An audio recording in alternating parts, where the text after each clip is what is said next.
અને રાજ્યમાં વરસાદનો વધુ એક રાઉન્ડ. હવામાન નિષ્ણાંત પરેશ ગોસ્વામીની આગાહી.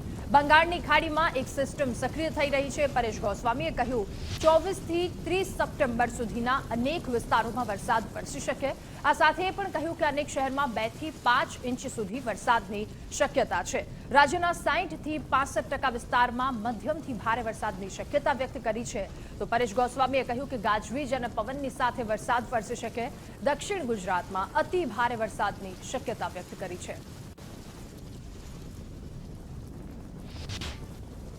2024ના ચોમાસાના વરસાદનો એક છેલ્લો રાઉન્ડ આવી રહ્યો છે ત્યારે નૈઋત્યનું ચોમાસું છે તે હાલ રાજસ્થાનના ઉત્તર પશ્ચિમ ભાગોમાંથી એની વિદાયની શરૂઆત થઈ ચૂકી છે. છતાં પણ હજી ગુજરાતની અંદર ચોમાસું સક્રિય છે, જેને કારણે હજુ એક વરસાદનો રાઉન્ડ આવી રહ્યો છે. બંગાળની ખાડીની અંદર અત્યારે એક વરસાદી સિસ્ટમ બની રહી છે. જે વરસાદી સિસ્ટમ છે જેને કારણે 24 સપ્ટેમ્બરથી લઈને 30 સપ્ટેમ્બર સુધી રાજ્યના અલગ અલગ વિસ્તારોની અંદર 2 થી લઈને 5 ઇંચ સુધીના વરસાદો જોવા મળે તેવી શક્યતાઓ છે. જેમાં ખાસ કરીને વરસાદી જે સિસ્ટમ છે એ આવનારા દિવસમાં એટલે કે 25 અથવા તો 26 સપ્ટેમ્બર સુધીમાં વેલમાર્ક લો પ્રેશર અથવા તો ડિપ્રેશનની કેટેગરી પ્રાપ્ત કરી શકે છે. આજે 24 સપ્ટેમ્બરથી દક્ષિણ ગુજરાત અને સૌરાષ્ટ્રના દરિયાઈ કાંઠાના ભાગોમાં વરસાદની શરૂઆત થઈ જશે અને જેમ જેમ સમય પસાર થતો જશે તેમ વરસાદી જે સિસ્ટમ છે એ મજબૂત બનતી જશે અને આવનારા દિવસની અંદર રાજ્યના 60 થી 65% વિસ્તારોની અંદર મધ્યમથી ભારે વરસાદ થઈ શકે છે. અને રાજ્યમાં વરસાદને લઈને હવામાન વિભાગ દ્વારા આગાહી વ્યક્ત કરવામાં આવી છે. 7 દિવસ કેટલાક ભાગોમાં ભારે વરસાદની આગાહી વ્યક્ત કરી છે. દમણ, દાદરા નગર હવેલીમાં ભારેથી અતિ ભારે વરસાદ વરસી શકે.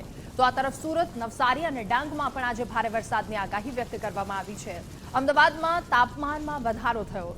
સામાન્ય તાપમાન કરતાં 1.7 ડિગ્રીનો વધારો થયો અને મોટા ભાગના જિલ્લાઓનું તાપમાન 33 થી 34 ડિગ્રીની વચ્ચે છે. उसके आगे 2 दिन हेवी रेनफॉल का वार्निंग है और सौराष्ट्र कोस्ट रीजन के लिए डे 4 से लेकर डे 6 तक हेवी रेनफॉल का आइसोलेटेड प्लेसेस में होने का चांसेस है.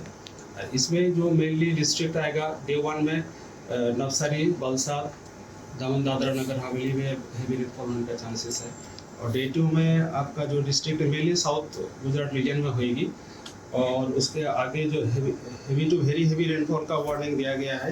तो अहमदाबाद के लिए टेम्परेचर देखा है वो थोड़ा सा राइजिंग ट्रेंड में है. नॉर्मल से 1.7 डिग्री ज़्यादा है मैक्सिमम टेम्परेचर में और मिनिमम टेम्परेचर में 2.4 डिग्री सेंटीग्रेड वो भी ज़्यादा है नॉर्मल से.